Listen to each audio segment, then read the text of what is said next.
The American Navy fired 9 of their own torpedoes and 369 shells at the USS Hornet, and she still would not sink. In the end, the United States Navy had to abandon her in the dark and let the Japanese finish her off.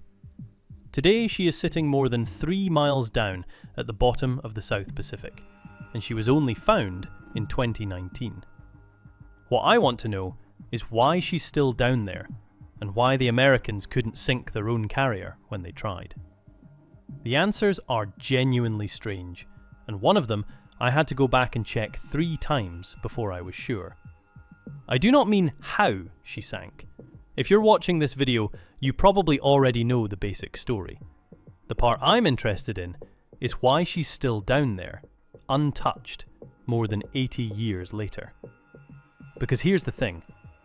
The answer involves a depth deeper than the Titanic, a war grave with men still inside her, and the fact that the United States Navy itself spent hours trying to scuttle her, and could not.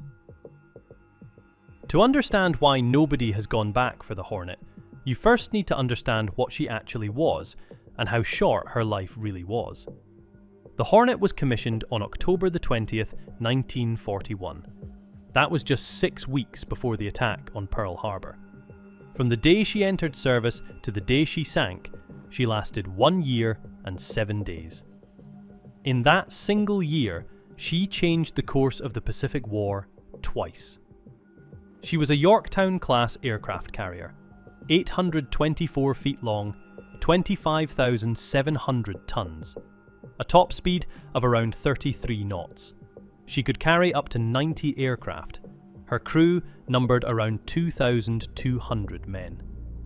By 1941 standards, she was one of the most capable warships in the United States Navy, and the Americans only had a handful of fleet carriers in the entire Pacific. Every single one of them mattered. In April 1942, the Hornet did something no aircraft carrier had ever done. She sailed 16 twin-engine US Army B-25 bombers within striking distance of Tokyo and launched them off her flight deck. Those bombers were never designed to take off from a ship.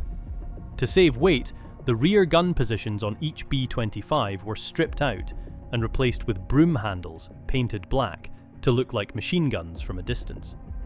The mission was led by Lieutenant Colonel Jimmy Doolittle, who would later receive the Medal of Honor for it.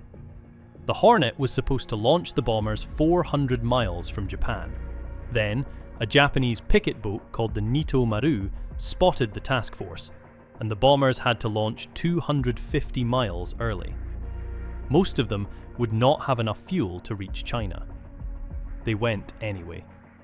Tokyo had been bombed, and that single decision led directly to the next disaster.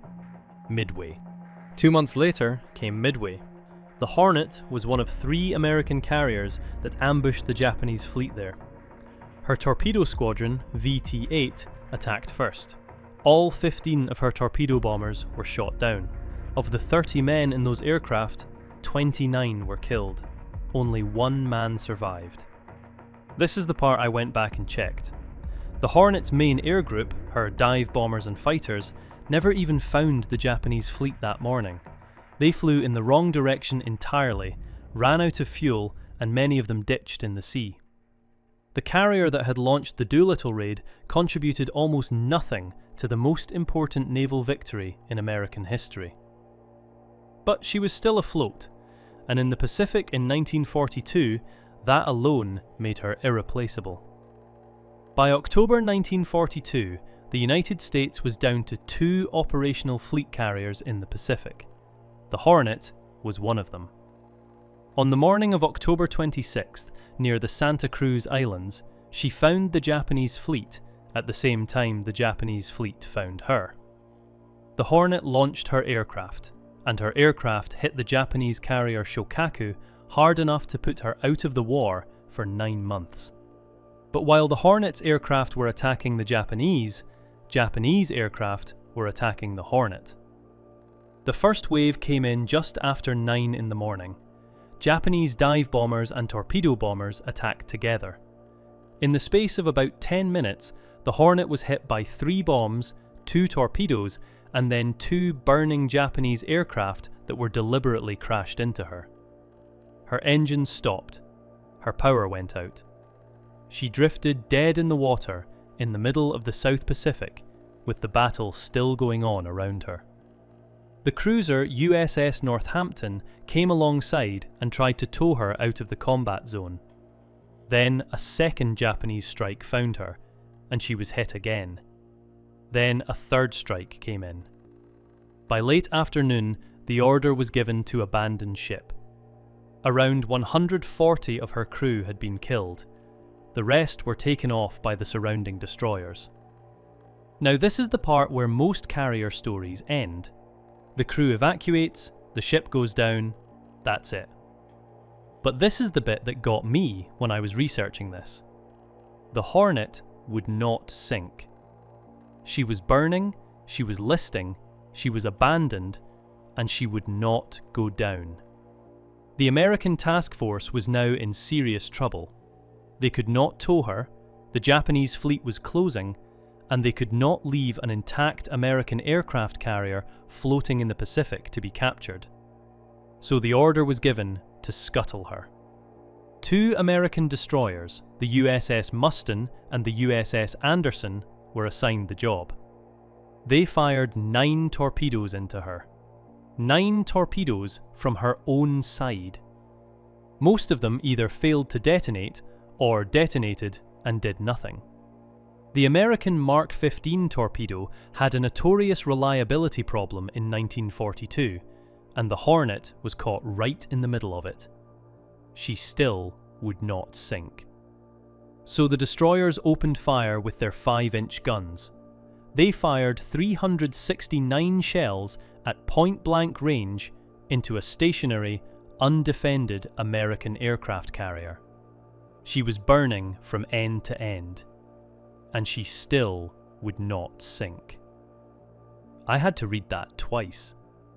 Eventually, the Japanese fleet got too close, and the American destroyers were ordered to break off. They left her there, on fire, still floating, and ran. A few hours later, in the early morning of October 27th, 2 Japanese destroyers, the Makigumo and the Akigumo, found the burning hulk of the Hornet drifting in the dark. They fired 4 of their Type 93 torpedoes into her. The Type 93 was the weapon the Japanese called the Long Lance. It carried nearly 3 times the explosive of the American torpedo, and it actually worked. At around 1:35 in the morning, the Hornet finally rolled over and sank. She was the last American fleet aircraft carrier ever lost to enemy action. No US carrier has been sunk by an enemy since. So why has nobody ever gone back for her? There are several reasons, and they all compound each other. The first is the depth. The Hornet was found in January 2019 by Paul Allen's expedition team in 17,500 feet of water near the Solomon Islands. That is over 3 miles down. It is deeper than the Bismarck. It is deeper than the Titanic.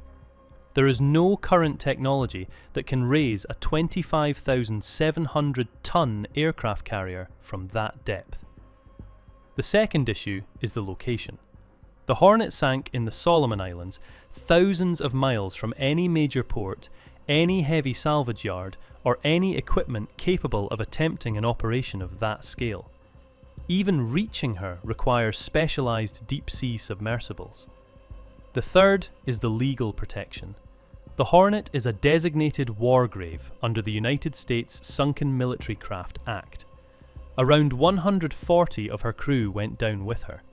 The US Navy still owns the wreck, and its position is unambiguous. Look, but do not touch. Now here is the part I went back and checked. When Paul Allen's team finally reached the Hornet in 2019, they filmed something that nobody expected to see. Sitting on her flight deck, exactly where it had been parked on the morning of the battle, was a 1941 International Harvester farm tractor. The Navy had used tractors to move aircraft around the deck. This one had stayed with the ship the whole way down. 17,500 feet of falling, 80 years on the bottom of the Pacific. And the tractor was still there, upright, intact, recognizable.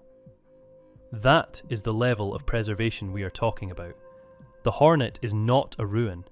She is a time capsule, and nobody is allowed to touch her. The Hornet is still there because she was too deep to reach. Then she was too remote to justify. Then the country that built her tried to sink her and could not. And now she is too sacred to touch. The carrier that launched the first American strike on Japan, the ship that contributed almost nothing to Midway and everything to the war's morale. Hit by 3 bombs, 2 torpedoes, 9 American torpedoes, 369 American shells, and finally finished off by 4 Japanese long lances in the dark. The last American fleet carrier ever lost to enemy action. And she has been sitting upright on the bottom of the Pacific for over 80 years, with 140 of her crew still inside her. If you enjoyed this video and want to see more like it, please let me know in the comments and I will make more of these. Be sure to subscribe so you don't miss those, and I'll see you next time.